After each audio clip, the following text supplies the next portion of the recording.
In a joint operation on Tuesday night, the Border Security Force and Dharmanagar Police recovered approximately 20 cattle at Ward No. 6 around the Yubarajnagar Assembly Constituency in North Tripura. The livestock was reportedly hoarded for smuggling into Bangladesh.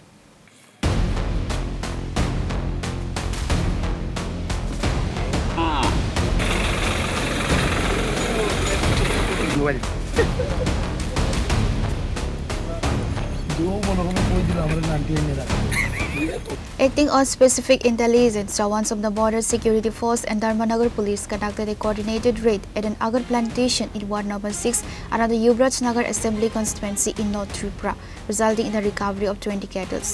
Preliminary investigations indicated that the livestock had been hoarded at the location with the intent of smuggling them across the international border into Bangladesh.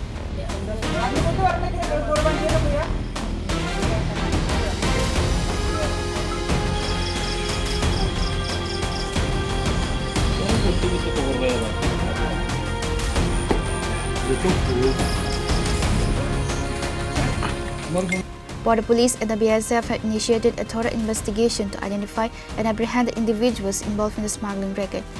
Pure report, Chini.